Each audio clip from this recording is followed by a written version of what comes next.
Hello guys, स्वागत है आपका अपने यूट्यूब चैनल विवान स्टडी पर। गाइस, आज है 29 मई 2020 और 29 मई 2020 से संबंधित जितने भी करंट अफेयर्स बनते हैं हम उनको लेकर आए हैं और इन करंट अफेयर्स पर हम डिस्कशंस करेंगे और इनसे रिलेटेड जो क्वेश्चंस और फैक्ट्स होंगे उन फैक्ट्स पर भी हम आपको विस्तृत जानकारी देंगे। ठीक है गाइस, तो अगर आप हमारे चैनल पर नए हैं तो चैनल को सब्सक्राइब करें और साथ ही साथ बेल आइकन ऑन करें ताकि जब भी हमारे पास से किसी प्रकार की कोई भी वीडियो अपलोड हो तो उसकी नोटिफिकेशन आपके पास सबसे पहले पहुंचे। ठीक है, और अगर आपने ऑलरेडी हमारा चैनल सब्सक्राइब कर रखा है तो चैनल को ज़्यादा से ज़्यादा अपने फ्रेंड्स को शेयर करें ताकि आज की करंट अफेयर किसी से मिस ना हो। ठीक है गाइज, और इस वीडियो की अगर आपको पीडीएफ फाइल चाहिए तो पीडीएफ फाइल आप हमारे डिस्क्रिप्शन बॉक्स में जाके डाउनलोड कर सकते हैं। ठीक दोस्तों, तो चलिए वीडियो को शुरू से लेके आखिरी तक ध्यान से देखें और सारे फैक्ट्स की डिटेल्स आपको जानकारी यहाँ से मिल जाएगी। ठीक है गाइज, तो चलिए बढ़ते हैं वीडियो में। तो दोस्तों, आज की करंट अफेयर का सबसे पहला क्वेश्चन है, आप देख सकते हैं स्क्रीन पर कि बच्चों के उपन्यास द इक्का बोक के लेखक कौन है। द इक्का बोक, ठीक है, इसके लेखक कौन है? तो गाइज इसका करेक्ट आंसर हो जाएगा जेके राउलिंग। ये जो उपन्यास है बच्चों के लिए जो लिखा गया है इसके जो लेखक हैं एक जो है जेके राउलिंग है। ठीक है गाइज, और अगर हम बात करें कि ये इक्का बोक उपन्यास है क्या, ठीक है, तो ये इक्का बोक उपन्यास एक प्रसिद्ध कथा है जो ब्रिटिश लेखक जेके राउलिंग ने लिखा है और कहानी जो है राउलिंग द्वारा ये जो लिखी गई है ये अभी पूरी तरह से प्रकाशित हो गई लेकिन अभी पूरी तरह से पूरी किताब आई नहीं है। ठीक है, तो इसको क्या है थोड़ा थोड़ा करके जो है ऑनलाइन इसको प्रकाशित किया जा रहा है। ठीक है, और नवंबर 2020 में इसके आधिकारिक प्रकाशन से पहले इक्का बोक रोइंग की पहली बच्चों की किताब है ये। ठीक है, इसके पहले जो इनकी किताबें आई थी, ठीक है, जेके राउलिंग की, वो थी हैरी पॉटर और डेथली हैलोज जो 2007 में प्रकाशित की गई थी। ठीक है, और अगर हम बात करें जेके राउलिंग की तो दोस्तों ये है जेके राउलिंग। ठीक है, जेके राउलिंग जिन्होंने द इक्का बोक नाम का उपन्यास लिखा है जो बच्चों के लिए एक कथा है। ठीक है, और ये एक्चुअली है कहाँ की जेके राउलिंग, ये ब्रिटिश लेखक हैं। ठीक है, ब्रिटिश लेखक भी हैं, फिल्म निर्माता, टेलीविज़न निर्माता भी हैं और पटकथा लेखक भी हैं। ठीक है, तो इनके बारे में इतना याद रखेंगे। तो गाइज यहाँ पर हमने बात की थी कि जो है द इक्का बोक उपन्यास के लेखक कौन है, तो जेके राउलिंग है। और अगर हम बात करें यहाँ चेतन भगत, तो चेतन भगत कौन है? चेतन भगत गाइज ये जो है एक प्रसिद्ध भारतीय लेखक हैं। ठीक है, और सबसे बड़ी बात ये कि जो है मोटिवेशनल स्पीकर भी हैं। ठीक है, और इन्हें जो है टाइम्स पत्रिका ने 2010 में विश्व के 100 सबसे प्रभावशाली लोगों की सूची में शामिल किया था चेतन भगत को। ठीक है गाइज, और हम बात करें रस्किन बॉन्ड की, ठीक है, तो रस्किन बॉन्ड भी एक क्या है ब्रिटिश मुल्क के एक भारतीय लेखक हैं। ठीक है, एक्चुअली है ब्रिटिश के लेकिन ये भारत में ही रहते हैं और ये भारतीय लेखक हैं। और अगर हम बात करें सुधा मूर्ति की, ठीक है, तो सुधा मूर्ति एक भारतीय इंजीनियर, शिक्षक और कन्नड़ और अंग्रेजी लेखिका हैं। वह इन्फोसिस अभी वर्तमान में जो क्या है वह इन्फोसिस फाउंडेशन की चेयरपर्सन है और गेट्स फाउंडेशन की सार्वजनिक स्वास्थ्य देखभाल पहल की सदस्य भी हैं। तो इतना याद रखेंगे। ठीक है गाइस, तो चलिए बढ़ते हैं नेक्स्ट क्वेश्चन पर। तो गाइज आज करंट अफेयर का अगला क्वेश्चन और वेरी इंटरेस्टिंग क्वेश्चन है आज करंट अफेयर का कि हाल ही में किस देश में भारतीय पुरातत्व, ठीक है, सर्वेक्षण को 1100 साल पुराना शिवलिंग मिला है। ठीक है, कितने साल पुराना? 1100 साल पुराना शिवलिंग मिला है। तो गाइज कहाँ पर मिला है? करेक्ट आंसर हो जाएगा वियतनाम। ठीक है, वियतनाम में जो है 1100 साल पुराना जो है एक शिवलिंग प्राप्त हुआ है। ठीक है, और बात की जाए कि कैसे प्राप्त हुआ, तो वहाँ पे इसमें खुदाई चल रही जो ASI जो है खुदाई करती है एजेंसी है। ठीक है, तो बलुआ पत्थर से बना हुआ एक विशाल शिवलिंग खुदाई में मिला हुआ है। इस शिवलिंग के मिलने की जानकारी जो है वहाँ के जो विदेश मंत्री हैं ये जयशंकर प्रसाद ने उन्होंने जो ट्विटर के माध्यम से साझा किया है। और अगर हम बात करें वियतनाम की, ठीक है, तो वियतनाम जो है वियतनाम साउथ ईस्ट इंडिया का बेहद खूबसूरत और शांत देश माना जाता है और भारत के साथ इसके जो संबंध बहुत अच्छे हैं और यहाँ 13वीं शताब्दी तक की बौद्ध धर्म और हिंदू धर्म से संबंधित बेहद खूबसूरत जो है कलाकृतियाँ पहले भी मिली हैं। और माई सोन मंदिर पर परिसर की खुदाई के दौरान यह शिवलिंग ASI को मिला है। ठीक है, तो याद रखेंगे। तो दोस्तों ये आप मैं इसमें देख सकते हैं स्क्रीन पर, ये है 1100 साल पुराना शिवलिंग जो वियतनाम में हाल ही में खुदाई में प्राप्त किया गया है। ठीक है, तो उसको देखते हैं। और गाइज अगर हम बात करें वियतनाम की, ठीक है, तो वियतनाम को मैप में देख लेते हैं। तो ये स्क्रीन पर आप देख सकते हैं, ये वर्ल्ड मैप में वियतनाम यहाँ पे स्थित है। ठीक है, और अगर बात करें जो है वियतनाम की कैपिटल की तो ये हानोई है और प्रेसिडेंट यहाँ के कौन है? एन फू ट्रोंग। प्राइम मिनिस्टर कौन है? एंग्योन स्वान फुक। और यहाँ की लैंग्वेज क्या चलती है, वियतनामीज़। ठीक है गाइस, तो ये याद रखेंगे। गाइस अगर हम बात करें यहाँ पे रूस की, ठीक है, जो रूस ऑप्शन में दिया गया है, तो रूस के जो प्रेसिडेंट है व्लादिमीर पुतिन है, और कैपिटल क्या है, मॉस्को, और यहाँ के प्राइम मिनिस्टर कौन है, मिखाइल मिशुस्तिन। ठीक है। और अगर हम तुर्की की बात करें, तो तुर्की की जो कैपिटल है अंकारा है, और यहाँ की जो प्रेसिडेंट है रेसिप तैयिप एर्दोगन। ठीक है। और चाइना की बात करें तो गाइस, तो चाइना यहाँ पे कैपिटल क्या है, बीजिंग है, और यहाँ के प्रेसिडेंट कौन है, शी जिनपिंग। याद रखेंगे इन चीज़ों को। चलिए बढ़ते हैं नेक्स्ट क्वेश्चन पर। गाइस क्वेश्चन नंबर 3, हरियाणा सरकार ने मास्क न पहनने व थूकने पर, ठीक है, कितने रुपए जुर्माना लगाने का प्रावधान किया है। ठीक है गाइस, जो लोग मास्क नहीं पहनते या जो है जहाँ पाते वहीं पे स्प्लिटिंग करते रहते हैं, तो उनके लिए हरियाणा सरकार ने जो है जुर्माना लगाने की घोषणा की है। तो कितने रुपए का जुर्माना लगाने की घोषणा की है गाइस, 500 रुपये। ऑप्शन ए आपका करेक्ट हो जाएगा, 500 रुपये। जो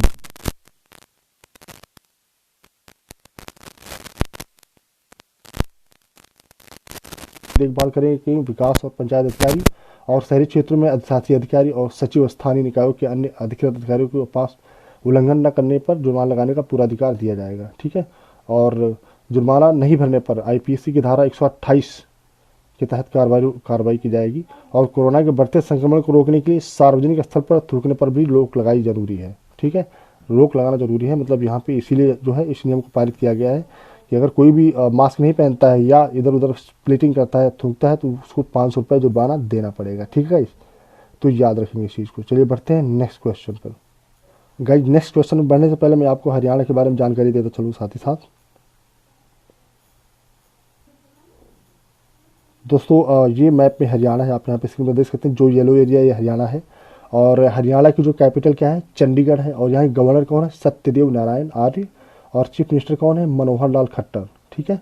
और गाइज यहाँ बात करते हैं कि जो हरियाणा में कितने नेशनल पार्क्स हैं। ठीक है, तो यहाँ पे 2 नेशनल पार्क हैं जो वेरी इंपॉर्टेंट हैं। एक है सुल्तानपुर नेशनल पार्क और एक है कालेश्वर नेशनल पार्क। ठीक है। और यहाँ पे वाइल्ड लाइफ सेंचुरीज भी हैं, जिनके बारे में मैं आपको बाद में जानकारी दूंगा।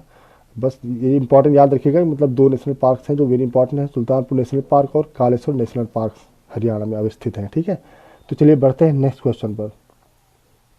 तो दोस्तों क्वेश्चन नंबर 4, यूरोपीय संघ की प्रमुख उर्सुला फॉन डे लायन ने कोरोना वायरस के असर से निपटने के लिए हाल ही में कितने अरब डॉलर, ठीक है, कितनी अरब डॉलर योजना का प्रस्ताव रखा है। तो गाइज इसका आंसर हो जाएगा 750 अरब डॉलर। ठीक है, correct answer option B correct answer हो जाएगा। 750 अरब डॉलर का जो है प्रस्ताव रखा है। ठीक है, तो गाइज रखा किसने है, यूरोपियन संघ ने। ठीक है, यूरोपीय संघ ने। ठीक है, इसे बोलते हैं यूरोपियन यूनियन। और इसकी जो हेड है अभी यहाँ पे जो लिखा हुआ है, याद रखेंगे गाइज कि जो यूरोपियन संघ की जो हेड है कौन है, प्रमुख कौन है, उर्सुला फॉन डे लायन। ठीक है। और अगर बात करें हम यूरोपियन संघ की, तो ये जो है 27 सदस्यीय राज्यों का एक राजनीतिक और आर्थिक संघ है जो मुख्य रूप से यूरोप में स्थित है। और इसका जो मुख्यालय है ब्रुसेल्स में है, बेल्जियम। और इसकी स्थापना यूरोपियन यूनियन की स्थापना 1 नवंबर 1993 में की गई थी। ठीक है गाइस। तो दोस्तों अभी जो ये कोरोना पैंडेमिक चल रहा है, जो महामारी चल रही है, इससे निपटने के लिए हाल ही में 750 अरब डॉलर की योजना का प्रस्ताव रखा है। ठीक है, यूरोपियन यूनियन ने, जो ये क्या होगा, अभूतपूर्व संकट से निपटने के लिए ऐतिहासिक योजना बनाई गई है इसके माध्यम से। और यह अगर योजना पास हो जाती है, जब प्रस्ताव पास हो जाता है, तो यूरोपीय संघ के इतिहास में सबसे बड़ा प्रोत्साहन पैकेज होगा। ठीक है। और गाइज अगर हम बात करें उर्सुला फॉन डे लायन की, ठीक है, तो गाइज ये हैं, देख सकते हैं, ये हैं उर्सुला फॉन डे लायन, जिन्होंने क्या किया है, कोरोना वायरस के असर से निपटने के लिए हाल ही में कितने अरब डॉलर की योजना का प्रस्ताव रखा था, 750 अरब डॉलर। ठीक है, याद रखेंगे। चलिए बढ़ते हैं नेक्स्ट क्वेश्चन पर। तो गाइस अगला क्वेश्चन, क्वेश्चन नंबर 5, हाल ही में किस राज्य सरकार ने कोरोना के बढ़ते संक्रमण के कारण सभी निजी अस्पतालों को अपने अधिकार में ले लिया है। ठीक है, किस राज्य ने ऐसा किया है कि मतलब जितने भी प्राइवेट हॉस्पिटल से उसको अपने अंदर में ले लिया है। तो गाइस करेक्ट आंसर हो जाएगा महाराष्ट्र, ऑप्शन सी। ठीक है, और महाराष्ट्र ने क्या किया है, अभी महाराष्ट्र में निरंतर बढ़ते कोरोना रोगियों की संख्या को देखते हुए महाराष्ट्र सरकार ने राज्य के सभी अस्पतालों को, जितने भी निजी हैं प्राइवेट अस्पताल हैं, अपने अधिकार क्षेत्र में ले लिया है। और इन अस्पतालों में 80% बिस्तरों का उपयोग राज्य सरकार कोविड-19 के रोगियों के लिए कर सकती है। ठीक है, सरकार ने न सिर्फ निजी अस्पतालों को अपने अधिकार क्षेत्र में लिया है, बल्कि वहाँ काम करने वाले चिकित्सकों एवं अन्य स्टाफ पर भी अत्यावश्यक सेवा कानून लागू करने का आदेश दिया है, ठीक है, निर्णय किया है। और यानी इन अस्पतालों के स्टाफ को अपनी सेवाएं देना अनिवार्य होगा। इसके अलावा कोविड-19 और नॉन कोविड रोगियों के लिए इन अस्पतालों में लिया जानलेवा शुल्क भी सरकार ने निर्धारित कर दिया है, ठीक है, यानी सॉरी जो शुल्क लिया जाएगा उसको निर्धारित किया गया है ताकि रोगियों को अस्पतालों की मनमानी से बचाया जा सके, ठीक है, तो ये याद रखेंगे। तो भाई ये एक्चुअली किया किसने, ये किया है महाराष्ट्र ने, ठीक है। महाराष्ट्र ने जितने प्राइवेट स्कूल्स हैं, सॉरी प्राइवेट हॉस्पिटल्स हैं, उनको अपने अधिकार क्षेत्र में ले लिया है। तो देखते हैं महाराष्ट्र को मैप में। तो गाइस आप देख सकते हैं कि ये महाराष्ट्र है मैप में, ठीक है। और यहाँ की जो कैपिटल है मुंबई है, और यहाँ के जो गवर्नर है भगत सिंह कोश्यारी हैं। और यहाँ की जो है मुंबई की स्थापना यानी महाराष्ट्र की स्थापना कभी हुई थी 1 मई 1960 को। और यहाँ के चीफ मिनिस्टर कौन है, मुख्यमंत्री उद्धव ठाकरे, ठीक है गाइस। तो ये याद रखेंगे कि मतलब किस राज्य ने जो है प्राइवेट हॉस्पिटल्स को अपने अधिकार क्षेत्र में ले लिया, महाराष्ट्र, ठीक है गाइस। और दोस्तों अगर हम यहाँ पे बिहार की बात करें, ठीक है, सॉरी यहाँ पे अगर हम बिहार की बात करें गाइस, तो यहाँ बिहार का जो कैपिटल है पटना है। और यहाँ के चीफ मिनिस्टर कौन है, नीतीश कुमार। और यहाँ के गवर्नर कौन है, फागू चौहान, ठीक है। और इसकी स्थापना, बिहार की स्थापना कब हुई थी, 22 मार्च 1912 में हुई थी, ठीक है, तो याद रखेंगे। और अगर बात करें झारखंड की, ठीक है, तो झारखंड की राजधानी रांची है। यहाँ के गवर्नर कौन है, द्रौपदी मुर्मू है। और यहाँ के मुख्यमंत्री कौन है, हेमंत सोरेन, ठीक है। और अगर हम बात करें कि मतलब झारखंड की स्थापना कब की गई थी या स्थापित इसको कब किया गया था, 15 नवंबर 2000 में, 2000 में, ठीक है, याद रखेंगे। तो और यहाँ पे एक वर्ड आया पंजाब, एक स्टेट का नाम है पंजाब। और पंजाब की कैपिटल क्या है, चंडीगढ़। और चीफ मिनिस्टर कौन है यहाँ के, अमरिंदर सिंह। और यहाँ के गवर्नर कौन है, वीपी सिंह बंधो, ठीक है, बैडनो, ठीक है गाइस, याद रखेंगे। चलिए बढ़ते हैं नेक्स्ट क्वेश्चन पर। तो दोस्तों क्वेश्चन नंबर 6 है, किस राज्य सरकार ने हाल ही में लाख की खेती, लैक फार्मिंग, ठीक है, को कृषि गतिविधि घोषित करने के वन विभाग के प्रस्ताव को मंजूरी दे दी है, ठीक है। तो कौन सा ऐसा राज्य है जो लाख की खेती, ठीक है, लैक फार्मिंग को कृषि की गतिविधि घोषित करने की वन विभाग को मंजूरी दी है, प्रस्ताव को मंजूरी दी है। तो गाइस इसका करेक्ट आंसर हो जाएगा छत्तीसगढ़, ठीक है, करेक्ट ऑप्शन बी करेक्ट हो जाएगा, छत्तीसगढ़। छत्तीसगढ़ ने क्या किया है कि जो यहाँ के जो मुख्यमंत्री हैं भूपेश बघेल, उन्होंने इस प्रकार का निर्णय राज्य के किसानों के लिए काफ़ी लाभदायक साबित होगा बताया उन्होंने। और उन्होंने बताया कि राज्य में लाख की खेती को कृषि दर्जा मिलने के बाद लाख उत्पादन से जुड़े किसान भी अन्य किसानों की तरह सहकारी समितियों के माध्यम से आसान ऋण प्राप्त कर सकेंगे। और छत्तीसगढ़ भारत में लाख के प्रमुख उत्पादक राज्यों में से एक है। छत्तीसगढ़ में लाख की खेती की अपार संभावनाएं हैं, इसीलिए जो है इस स्कीम को यहाँ पे लागू करने की घोषणा की गई है, ठीक है, यहाँ पे इस प्रस्ताव को मंजूरी दी है, ठीक है, याद रखेंगे। और गाइस अगर हम बात करें छत्तीसगढ़ की, तो ये मैप में छत्तीसगढ़ है, ठीक है। छत्तीसगढ़ की राजधानी क्या है, रायपुर। और यहाँ के राज्यपाल कौन है, अनुसुईया उइके। और यहाँ के चीफ मिनिस्टर कौन है, भूपेश बघेल, ठीक है गाइस। तो चलिए बढ़ते हैं नेक्स्ट क्वेश्चन पर। तो दोस्तों क्वेश्चन नंबर 7 है, भारतीय भारोत्तोलक महासंघ, ठीक है, जिसे बोलते हैं इंडियन वेट लिफ्टिंग फेडरेशन, ने खेल रत्न पुरस्कार प्राप्त किस पूर्व चैंपियन का नाम अर्जुन पुरस्कार के लिए भेजा है, ठीक है। कौन सा ऐसा विश्व चैंपियन है जिसका नाम जो है अर्जुन पुरस्कार के लिए भेजा गया है। तो गाइस करेक्ट आंसर हो जाएगा मीराबाई चानू, ठीक है। मीराबाई चानू का नाम जो है हाल ही में प्रस्तावित किया गया है, जो है भेजा गया है किसके लिए, अर्जुन पुरस्कार के लिए, ठीक है। तो मीराबाई चानू की बात करें अगर, तो गाइस ये है मीराबाई चानू, ठीक है। और ये ऑलरेडी खेल रत्न पुरस्कार प्राप्त कर चुकी हैं, लेकिन अभी हाल ही में इनका नाम जो है अर्जुन पुरस्कार के लिए जो है भेजा गया है। ये भारतीय भारोत्तोलक महासंघ से जुड़ी हुई एक प्लेयर है, ठीक है, जो भार वेट लिफ्टिंग का कार्य करती हैं, ठीक है। और गाइस यहाँ पे एक वर्ड आया है,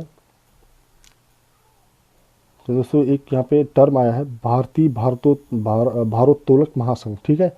तो इसके बारे में बात कर लेते हैं। तो ये गाइस क्या है, ये जो है, तो दोस्तों भारतीय भारोत्तोलक महासंघ का कार्य क्या है, ये जो है क्या करती है कि कैंडिडेट्स को तैयार करती है, उन प्लेयर्स को तैयार करती है जो है ओलंपिक्स में जाकर जो है वेट लिफ्टिंग कर सकें, ठीक है, और अपनी कंट्री के लिए जो है अवार्ड जीत सकें, ठीक है। और गाइस अगर बात करें इसकी IWLF की, मतलब भारतीय भारोत्तोलक महासंघ की, तो इसके जो प्रेसिडेंट है वर्तमान में कौन है, बीरेंद्र प्रसाद वैश्य हैं, ठीक है। इसके प्रेसिडेंट कौन है, बीरेंद्र प्रसाद वैश्य, याद रखेंगे। और अगर हम बात करें इसके सेक्रेटरी ऑफ जनरल सेक्रेटरी की बात करें तो इसके हैं बलबीर सिंह। ठीक है दोस्तों, याद रखेंगे बलबीर सिंह इसकी क्या है सेक्रेटरी।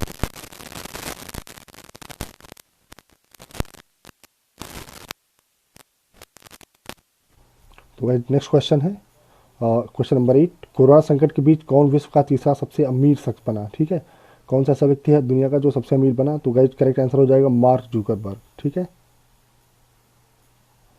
तो गाइज ये है मार्क जुकरबर्ग, जो अभी जो पैंडमिक चल रहा है, जो कोरोना महामारी चल रही है, इसके दरमियान इसी के बीच में ही इस जो है दुनिया के सबसे ज़्यादा जो है अ, धनी व्यक्ति, ये दुनिया के सबसे अमीर शख्स हैं। ठीक है, ड्यूरिंग ऑफ कोविड-19।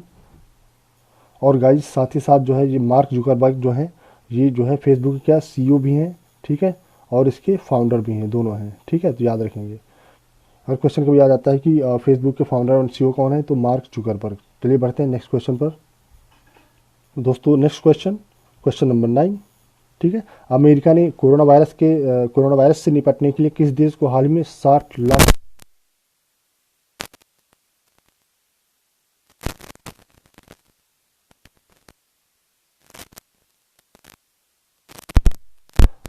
गाइस, अगर इसमें हम बात करें पाकिस्तान की, तो दोस्तों ये मैप में पाकिस्तान है, जो छोटा सा कंट्री है इंडिया के बगल में। ठीक है, और इसी को अमेरिका ने अभी 60 लाख डॉलर की मदद देने की घोषणा की है।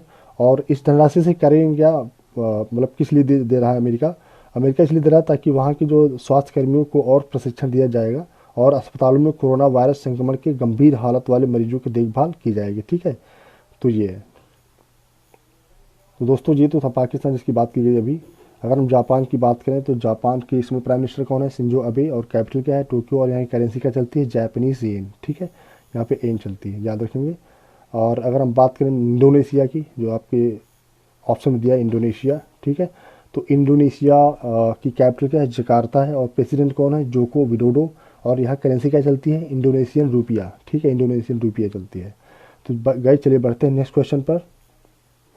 तो गाइस अगला क्वेश्चन है क्वेश्चन नंबर 10, मुजतबा हुसैन जिनका हाल ही में निधन हो गया, क्या नाम, मुजतबा हुसैन जिनका हाल ही में निधन हो गया है, एक प्रसिद्ध लेखक थे, किस चीज़, कन्नड़, बंगाली, संस्कृत, उर्दू। ठीक है गाइस, तो इसका करेक्ट आंसर हो जाएगा, ऑप्शन हो जाएगा ऑप्शन डी, उर्दू। ठीक है, तो जो मुजतबा हुसैन जो थे ये एक उर्दू के प्रसिद्ध लेखक थे। ठीक है, और ये भारतीय व्यंग्यकार और उर्दू साहित्य के लेखक भी थे। तो दोस्तों ये हैं मुजतबा हुसैन।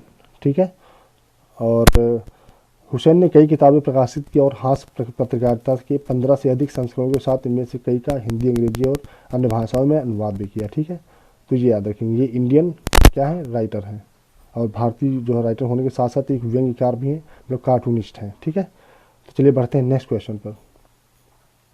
तो गाइज अगला क्वेश्चन और आज की करंट अफेयर का सबसे लास्ट क्वेश्चन, कि फिच रेटिंग द्वारा, गाइज फिच रेटिंग द्वारा वित्त वर्ष 2021 भारत के लिए अनुमानित जीडीपी की भविष्यवाणी क्या है, मतलब फिच रेटिंग ने मतलब अनुमानित जीडीपी क्या लगाया है कि 2020-21 में जो इंडिया की इकोनॉमिक्स जीडीपी क्या होगी। ठीक है, तो गाइज जो करेक्ट आंसर हो जाएगा इसका ऑप्शन डी। ठीक है, ऑप्शन डी से करेक्ट आंसर हो जाएगा, जिसमें फिच रेटिंग ने जो है अनुमान लगाया कि भारत की जो जीडीपी है 2020 और 21 में -0.8% रहेगी। ठीक है, तो ये याद रखेंगे, मतलब फिच की रेटिंग है। और इसमें दो और एजेंसीज हैं इनके साथ साथ, तो फिच रेटिंग एक अमेरिकी, अगर हम बात करें कि फिच रेटिंग है क्या, तो गाइस फिच रेटिंग एक अमेरिकी क्रेडिट रेटिंग एजेंसी है और बिग 3 क्रेडिट रेटिंग एजेंसियों में से एक है। अन्य दो और भी हैं, कौन, मूडीज़ और स्टैंडर्ड एंड पुअर्स। और ये जो है 1975 में अमेरिकी राष्ट्र प्रतिभूति और विनिमय आयोग द्वारा नामित 3 राष्ट्रीय मान्यता प्राप्त सांख्यिकी रेटिंग संगठनों में से एक है। ठीक है, यानी तीनों जो है एजेंसीज अमेरिका की हैं, और तीनों में से फिच रेटिंग ने जो है अभी हाल ही में घोषणा की है, भविष्यवाणी की है हिंदुस्तान के बारे में, इंडिया के बारे में, कि इसकी जो है इकोनॉमिक जीडीपी कितनी रहेगी 2020-21 में, तो 0.8% रहेगी। ठीक है, -0.8%। तो गाइस ये थी आज की करंट अफेयर्स। चलिए मिलते हैं कल की करंट अफेयर में।